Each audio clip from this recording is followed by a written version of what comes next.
வணக்கம் and welcome to தாத்தா tax. Chapati chapati தான், ரொட்டி ரொட்டி தான், சிவாஜி சிவாஜி தான், எம்ஜிஆர் எம்ஜிஆர் தான். இதெல்லாம் படங்களில் வந்த டைலாக். அந்த மாதிரி மலையாள பிக் பாஸ் மலையாள பிக் பாஸ் தான், Tamil Bigg Boss Tamil Bigg Boss தான். இதை பார்த்து அது, அதை பார்த்து இது நம்ம பேசக்கூடாது. ஆனால் பேசாமல் இருக்க முடியலையே. அதுக்காக தான் இந்த Malayalam Bigg Boss versus Tamil Bigg பாஸ்ன்ட்டு. ஏன்னா ஒரு மொழி புரியாமல் அதை பார்த்து ரிவ்யூ பண்ணுறோம்னா அந்த நிகழ்ச்சி மேலே என்ன ஒரு அன்பு, காதல், ஒரு மோகம் இதெல்லாம் இருக்கும். அந்த மாதிரி பிக் பாஸோட வெறியர்களுக்காக தான் இது. ஸோ மலையாளம் பாருங்கள். உங்களுக்கு புரியலன்னா நான் என்ன புரிஞ்சுக்கிட்டேனோ அதை உங்களுக்கு சொல்கிறேன்.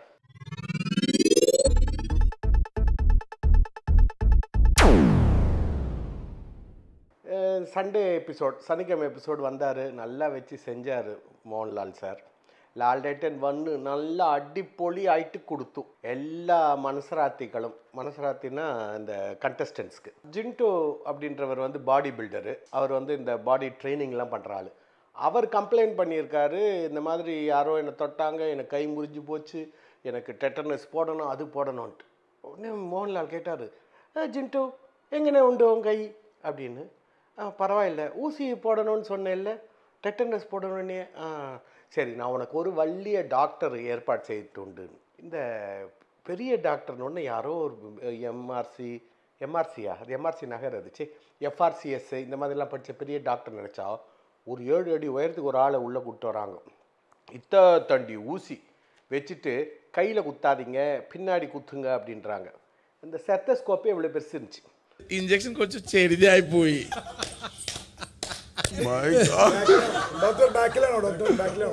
ஐயோ, உழுந்து உழுந்து அவங்களும் சிரிக்க, நம்மளும் சிரிக்க, நல்லா ஃபன் பண்ணுறாரு மோகன்லால். சண்டே ஃபண்டேன்வார் நாகார்ஜுனா தெலுங்கில். இங்கே வந்து இவர் நிஜமாகவே ஃபன் பண்ணுறாரு. அதுக்கப்புறம் சொல்கிறாரு, எது பேசுகிறதா இருந்தாலும் பார்த்து பேசுங்க, இங்கே கேமரா மட்டும் உங்களை பார்க்கல, இந்த கேமரா மூலமாக மக்கள் எல்லாம் பார்த்துட்ருக்காங்க, அது உங்களுக்கு புரிய மாட்டேங்குதுன்னு. லாலேட்டா இவருக்கு மாத்திரம் இல்லை, லால் கேட்டா எல்லா சீசன்லேயும் எல்லா கண்டஸ்டண்ட்டுக்கும் இது மனசில் ஆகிட்டு இல்லை. ஆமாம், யாருக்கும் அது புரியாது. அது புரியாமல் தான் இவ்வளோ பிரச்சனை பண்ணுறாங்க. ராக்கின்னு ஒருத்தர் இருக்கிறார். அவர் வந்து இந்த டாட்டூ போடுற ஆர்டிஸ்ட் தான். அவர் உடம்பு ஃபுல்லாக டாட்டூ போட்டிருக்கிறாரு. கண்ணுக்கு லென்ஸு போடுறாருன்னு நினைக்கிறேன். மையெல்லாம் வச்சுக்கிட்டு தலையில் கலர் கலராக போட்டுக்கிட்டு. சரி, அது அவரவர் இஷ்டம். பட் ஆனால் வாய்க்கு பூட்டு போட்டிருக்கலாம். எதையாவது ஒரு வம்பை இழுத்து சண்டையை போட்டு யாரையாவது இலக்கரப்படுத்தி அந்த ஒரு அகம்பாவம், அகங்காரம், இதெல்லாம் மலையாளத்து வேர்ட்ஸ் ஆனோம். ஓகே, அந்த மாதிரி அவர் வந்துட்டு ரொம்ப மோசமாக டார்ச்சர் பண்ணுறாரு. இதில் என்ன ஆகுதுன்னா, இந்த கேப்டன்சி டாஸ்கில் என்ன பண்ணுறாங்க, ஸ்ரீலேகா வந்து தன்னோட பந்துக்கள்லாம் எடுத்து அர்ஜுனுக்கு போட்டு, ஏன்னா அர்ஜுன் வந்து ஒரு நல்ல மனுஷன், அவன் வந்து ஒரு நியாயமாக நடப்பான், பயஸ்டாக இருக்க மாட்டான்னு சொல்லி அவனை கேப்டன் ஆக்கிடுறாங்க. அதே வந்து இவர் வந்து ஹானஸ்டி இல்லை அப்படின்ட்டு மோகன்லால்கிட்ட சொல்கிறார். மோகன்லால் சொல்கிறார், சரி அவங்க பண்ணது ஹானஸ்டி இல்லை, நீங்களும் சிஜு என்ன பேசிட்டீங்க, நாங்கள் பார்த்துட்ருக்குறோம். ஆமாம், சிஐடி ராம்தாஸ்னு அவரோட இமேஜ் ஒன்று இருக்குது, அதுவும் பார்த்துட்ருக்குது அப்படின்னு சொல்கிறாரு. அப்போ இல்லை நான் சொன்னேன், நான் ஜெயிக்கணும், நான் கேப்டன் ஆனோம், அதனால உன் பால்லாம் கொடுத்துருன்னு. அப்போ அது ஹானஸ்டி இல்லையானா? அது இல்லைன்றானுங்க. ஏங்க, மற்றவங்களுக்கு வந்தால் தக்காளி சட்னி, தனக்கு வந்தால் ரத்தன்ற மாதிரி என்னமா பொய் சொல்கிறானுங்க. அந்த பெரிய மனுஷனும் கூப்பிட்டு வச்சு இவருக்கு சொல்லி கொடுத்தாலும் ஆவலை. அவர் வந்து வெளியில் போகிறாரு, வெளில போனால் திருப்பி பயங்கர சண்டை சண்டை சண்டை சண்டை. அந்த ஆளு ஐயோயோ கேட்க முடியாத அளவுக்கு சண்டை, பெரிய பிரச்சனை பண்ணுறாரு. அப்புறம் சுரேஷ் இருக்கார் இல்லையா, என்ன மாதிரியே ஒருத்தர் இருக்கிறார், அவர் பேரும் சுரேஷ் என்னென்னு. அவர் பாம்பேலேருந்து வந்த ஒரு ஆக்டர். அவர் சொல்கிறாரு, இங்கே இருக்கிறவங்களுக்கு பெரிய பிரச்சனையை நம்ம என்ன பேச வரோன்னு காது கேட்குறதே இல்லை. லிசனிங் ரொம்ப ரொம்ப இம்பார்ட்டண்ட் அப்படிங்கிறாரு. ആരും കേൾക്കില്ല. ഐ തിങ്ക് ലിസണിങ് ഒരു ഹാബിറ്റ് കിട്ടിയാൽ എല്ലാവർക്കും ഇവിടെ നിന്ന് ഒരു വെർബൽ ഡയറിയ മാതിരി എല്ലാം പറഞ്ഞുകൊണ്ടിരിക്കും ആൾക്കാർ. மோகன்லாலும் சொல்கிறார், ஆமாம், நம்ம கேள்வி ஞானம் தான் சிறந்த ஞானம், நம்ம யார் எது சொன்னாலும் அதை கேட்டுக்கிட்டு அதுக்கப்புறம் நம்ம நடந்தோன்னா நல்லா இருக்கும் அப்படின்ட்டு அவர் சொல்கிறாரு. என்ன பண்ணுறது, மிஷினை கழட்டி வச்சுட்டு வந்துடுறானுங்களே வீட்டில், அதனால் அவங்களுக்கு காது கேட்காது. இன்னொன்று, பிக் பாஸில் போய் நம்ம எக்ஸ்பிளனேஷனே பண்ணிகிட்டு இருக்கக்கூடாது.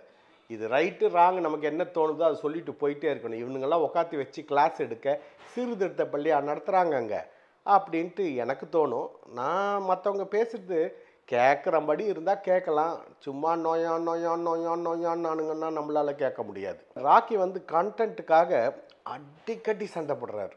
எப்போ பார்த்தாலும் அவர் வந்து ஸ்க்ரீன் ஸ்பேஸுக்காகவே சண்டை போடுறாரு. தமிழில் கூட ஒரு கண்டஸ்டன்ட் வந்தாங்களே இந்த மாதிரி, ஏதாவது 2 பேர் சண்டை போட்டுருந்தா உள்ளே பூந்து கருத்து சொல்லி மற்றவங்களை எப்போவுமே தப்பாக சொல்லி இவங்களுக்கு ஏதாவது ஒரு டாஸ்க் கொடுத்தா கூட அடுத்தவங்கள எல்லா சீசன்லையும் இருப்பாங்கல்ல, எல்லா லாங்குவேஜ்லையும் இருப்பாங்க. இந்த லாங்குவேஜில் வந்து நம்ம ராக்கி இருக்கார். ஸ்க்ரீன் ஸ்பேஸ் ப்ராப்ளம் அவருக்கு. இப்போ പറഞ്ഞ ഡയലോഗ് மைண்ட் யுவர் வேர்ட்ஸ் അങ്ങനെ പറയணும். என்னாச்சுன்னா ஒரு 3 பேர் கேப்டன்சிக்கு டாஸ்க்குக்கு ரெடி ஆகுறாங்க. அது ஏதோ ஒரு காம்படிஷன்லாம் வச்சு 3 பேரை சூஸ் பண்ணியிருக்காங்க. என்ன யார் நல்லா பண்ணாங்கன்னு சொல்லிட்டு 3 பேரை, சிஜு, அபர்ணா அண்ட் ரஷ்மின் பாய் அப்படின்ட்டு. அதில் 2 லேடிஸும் ஒரு ஜென்ஸு. சிஜோ வந்து ஆம்பளை. இந்த பேர் குழப்பம் இருக்கும் இல்லையா, அதுக்காக சொல்கிறேன், நீங்கள் எதுவும் தப்பாக எடுக்காதீங்க. எல்லாரும் உட்காந்துருக்குறாங்க. பிக் பாஸ் இவங்களை போய் ட்ரெஸ் மாற்றிட்டு வாங்கினாங்க. ஸோ இந்த 3 பேரும் ட்ரெஸ் மாற்ற போகிறப்போ மோகன்லால் சார் கேட்குறாரு நம்ம ரத்தீஷ்டக்க, யார் ஜெயிப்பான்னு நினைக்கிறேன் அப்படின்னொன்னே, எனக்கு அறிஞ்சு சிஜு தன்னே ஜெயிக்கும், எந்தங்கில் அவர் ஆம்பளை இல்லை அப்படின்னார். அடப்பாவி, ஒரு நேஷ்னல் டெலிவிஷனில் இவ்வளோ கோடி மக்கள் பார்க்குற டெலிவிஷனில் என்னமா அவங்க வந்து ஆண் ஆதிக்கத்தை காட்டுறானுங்க. அவர் சொன்னார், அப்போயே நினச்சேன் இவன் போனோம் இன்னைக்கு அப்படின்னு நினச்சேன். இந்த அன்அஃபிஷியல் ஓட்டிங்கில் வந்து அவர் கீழே இல்லை, பட் ஆனால் கட்டம் கட்டி வச்சுட்டாங்க. அவர் சொன்ன உடனே நமக்கே கோபம் பற்றிக்கிட்டு வந்துச்சு. அதுதான் மலையாளத்தில் நம்ம யார் நினைக்கிறோமோ அவங்கள வெளில தூக்குறாங்க. ஸோ அவர் சொன்ன உடனே அப்சரா ட்ரெஸ் மாற்றிட்டு இருந்ததுக்கு பிரேக்கில் வந்துட்டு பயங்கர சண்டை ஆகுது. அதில் பார்த்தீங்கன்னா அந்த ராக்கி அவர் வந்து முன்னாடி வந்துட்டே போட்டி அப்படி இப்படின்ட்டு என்னென்னவோ அசிங்கமாக திட்டி போய் யூஸ் செய்யடி அப்படின்லாம் சொல்லி நம்ம தமிழ் பிக் பாஸில் டி டா அப்படின்னு சொன்னதுக்கு எவ்வளோ பெரிய பிரச்சனையாச்சு.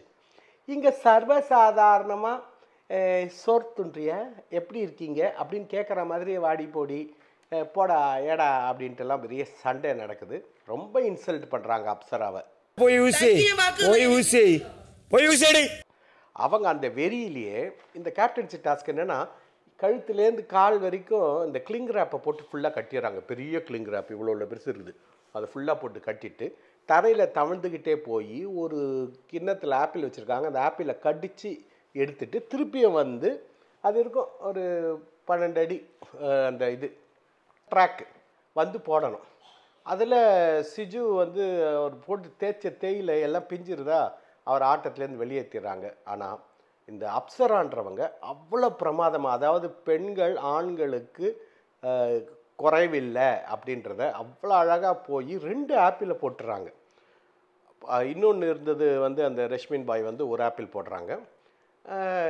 இதை பார்த்துட்டு பயங்கரமாக ஏறி நின்று அவங்க ஒரு வீராங்கனை மாதிரி அந்த ராக்கியை வச்சு செய்யறது இந்த ஹனுமான் படம் பார்த்த மாதிரி இருந்துச்சு. அப்படியே அந்த ரிவெஞ்ச் எடுக்கிற சீன் ரொம்ப நல்லா இருந்துச்சு. அவர் மோகன்லால் வந்து விடுவாராத அந்த கான்டென்ட்டுக்காக அவங்கள நோண்டி விட அவங்க சொல்கிறாங்க, நான் வந்து என்சிசியில் இருந்தேன், இது மாதிரி ஒரு ஆளை முகத்தை பார்த்து, அதாவது கவரை பார்த்து எடை போடக்கூடாது, புத்தகத்தோட அட்டையை பார்த்து புத்தகத்துக்குள்ளே என்ன இருக்குன்னு எடை போடக்கூடாது அப்படின்ட்டு நல்லா சொன்னாங்க.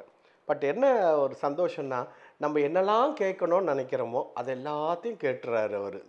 சனிக்கிழமை ஞாயிற்றுக்கிழமை வந்தால் அது ரொம்ப ஆத்ம திருப்தியாக இருக்குது. மலையாளத்தில் 8 பேர் எவிக்ஷனுக்கு நிற்க வச்சு அவங்க பேசின டைலாகை போட்டு ஒரு ஸ்டெப்பு, யார் டைலாக் வருதோ ஒரு ஸ்டெப்பு முன்னாடி வரணும்.